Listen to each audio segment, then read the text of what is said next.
مجھے ایک بات ہے, سسٹم میں پلیئر کتنے گنے چنے, اب وہی آپ والی بات کے اوور ایج پلیئر کھیلی جا رہے ہیں, کیونکہ ایک سسٹم کو چلانا, یہ سسٹم کا ریسائیکل جو ہے اس کو چلانے کے لیے ان پلیئروں کو کھلانا مجبوری ہے, کیونکہ پلیئر ہے نہیں.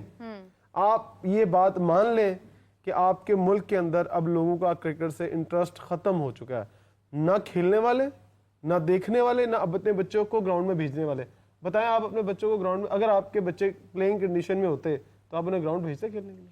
دیکھیں بات یہ میں تو نہیں بھیجتا, میرا بیٹا ہے نا, تو میں زندگی میں کبھی نہیں سوچوں گا ویسے بھی جتنا کچھ وہ ہو گیا ہے, میں اتنا ڈسہارڈ اس سسٹم کے اندر سے, سن لیں سارے ایک وائٹ کالر کے بچے تو کھیل بھی نہیں سکتے. رانا صاحب آپ آج سروے کروا لیں, لوگ اپنے بچوں کو کرکٹر نہیں بنانا چاہتے. کیوں نہیں بنانا چاہتے؟ اس بوکس, اس برے اور اس بدبودار سسٹم کی وجہ سے. کہتے ہیں نہیں بنانا بچوں کو. کیوں؟ ہم تو رولے نا گراؤنڈز کے اندر, ہم کھجل ہوئے, ہم نے سارا سفارشی کلچر دیکھا, کس طرح ٹیمیں بنتی ہیں. کیا یہ جو مینجمنٹ سنبھالتے ہیں ان کو نہیں پتا؟ کیا ان کے ضمیر مرے ہی ہوئے ہیں؟ ان کے ضمیر زندہ کہاں ہیں؟ ان کے ہوتے تو آج پاکستانی کرکٹ کا یہ حال نہ ہوتا. یہ تو پھر ہے, اور دیکھیں کہ کیا ہوتا ہے. لیکن چونکہ بات اب پی ایس ایل کی جو ہے وہ ہو رہی ہے, اور پی ایس ایل کا پورا میں بار بار جو ایک بات کہنا چاہ رہا تھا نا, مطلب زبردستی تعریف کریں ہم؟ نہیں, تعریف نہیں کہہ رہا میں تعریف نہیں کہہ رہا بھائی. میں کب کہہ رہا ہوں کہ آپ تعریف کریں؟ میں نے کوئی میں یہ کہہ رہا ہوں کہ اگر تو چلے اسی سے کوئی فائدہ لینا ہے, پھر تنقید ہی بچتی ہے. نہیں تو تنقید کریں, اور اگر تعمیری تنقید ہو نا تو وہ تنقید جو ہے وہ چپتی نہیں ہے, وہ بری نہیں لگتی. آپ جو کچھ کر رہے ہوتے ہیں وہ تعمیری بات کر رہے ہوتے ہیں. اب اگر کسی کو اگر برا لگ رہا ہے تو بھائی لگتا پھرے. T20 ورلڈ کپ کے بعد سے ہم کیا تعمیری تنقید نہیں کر رہے؟ ہم کون سا بلڈوزر لے کے تنقید کر رہے ہیں؟ بات پتہ ہے کیا, وہی ہے نا سارا کچھ, کہ ویسی تنقید لوگوں کو اچھی نہیں لگتی, لیکن اگر کہیں آپ کی کوئی بات کسی کو کلک کر جاتی ہے اور وہ کر جاتا ہے تو اس کا ثواب آپ ہی کو ملنا ہے. اگر اپنے ضمیر کی بات سن لیں نا, چھوڑیں مجھے, آپ کو ان شوز کو چھوڑ دیں. اگر یہ لوگ اپنے ضمیر کی آواز سن لیں نا, اور دیکھ لیں کہ سامنے سچ کیا, اور سچ کو سچ کی طرح پیش کریں, اور دکھائیں کہ ہاں ٹیلنٹ ہے تو ٹیلنٹ کھلائیں گے.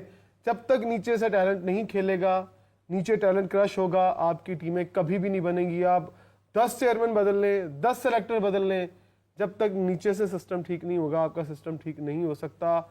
جتنی مرضی تقریریں کر لیں, ان کو باتیں بتا دیں, ان کو سمجھا دیں, اور جب تک یہ خود غیرت مند نہیں ہوں گے یہ نئی سسٹم ٹھیک کر سکتا ہے. میں وہی کہہ رہا ہوں نا کہ اب بھی وہی لوگ جو ہیں نا, جن کے بارے میں ہم یہ کہتے تھے نا کہ یار ان سے پوچھیں, سوال تو کریں ان سے کہ آخر کار انہوں نے جو کرکٹ کا حال کر دیا, ٹھیک ہے نا, وہ ہم ان سے کسی نے پوچھا کہ آپ امریکہ سے کیوں ہارے, ان سے کسی نے پوچھا کہ آپ آئرلینڈ سے کیوں ہارے, ان سے کسی نے پوچھا کہ آپ اپنا کیا کہتے ہیں زمبابوے سے کیوں ہارے, انہوں سے کسی نے پوچھا کہ آپ نیوزی لینڈ, یہ جو کپتان آپ کا جو اتنا بول رہا تھا, جو کہہ رہا تھا میرے تو ہاتھ بھی بندھے ہوئے ہیں, وہ اس کے پتہ نہیں پیر بھی بندھے ہوئے تھے یا نہیں بندھے ہوئے تھے, یا آنکھوں کے اوپر پٹی باندھی ہوئی تھی, کیا تھی, ٹھیک ہے یا نہیں, کہ اب مجھے تو اختیارات ہی نہیں تھے, ٹھیک ہے نا. اس نے صرف 2 میچ جیتے ہیں, ٹھیک ہے, دونوں سیریز جو ہے ہمارے. کسی نے ان سے پوچھا, یہ پھر وہی ہیرو ہیں. میں اب دیکھ رہا ہوں نا کہ وہ بہت سارے جو ہیں وہ کھلکھلاتے ہوئے ظلمی کی طرف سے جناب علی بھاگتے پھر رہے نظر آ رہے ہیں, کہ ہاں ان کے چہرے کے اوپر کہیں ندامت کے آثار ہی نہیں. ایک بات بتائیں, رضوان نے کل بھی ایک اپنی ملتان سلطان کی ٹیم کے سامنے کھڑے ہوئے, ہاں وہ تقریر فرمائی انہوں نے, ہاں جی, سمجھ آئی آپ کو یار کیا کہنا چاہ رہا تھا؟ کہنے کیا چاہ رہے تھے, مطلب کہیں کی تیتر کہیں کا بٹیر, بس ٹھیک ہے. انسٹاگرام اور یہ ٹویٹر بھر جاتا ہے پھر ان چیزوں کے بعد. ہم ہار جائیں, کو کہہ رہے ہم ہار جائیں, کوئی بات نہیں, کہیں نہیں جانا, کہیں نہیں جانا. کسی کو کوئی کام بھی ہے نا تو پی ایس ایل کے بعد رکھے. ہاں نہیں, اور ہم ہار بھی جائیں تو کوئی بات نہیں بھائی. جب آپ وہ میری نا والدہ اللہ انہیں جنت نصیب کرے, وہ جب ہم سودے کے لیے ہمیں کہا کرتی تھی نا کہ بھئی یہ جا کے سودا لے کر آؤ, اور ہم رونے لگ جاتے تھے, ممی نہیں اس کو کہہ دیں, ایثار کو کہہ دیں میں نہیں جاؤں گا, یہ وہ زبردستی بھیجتی تھی. تو وہ ایک جملہ کہا کرتی تھی, اللہ ان کے درجات کو بلند کرے, وہ کہتی تھی کہ روتے جاؤ اور مروں کی خبر لے کر آؤ. مطلب تم اگر روتے ہوئے جا رہے ہو تو کوئی کام ٹھیک کر کے واپس نہیں آؤ گے. بھائی آپ جب شروع سے ہی یہ سوچ لیں گے کہ ہار جائیے تو کوئی بات نہیں, انشاءاللہ.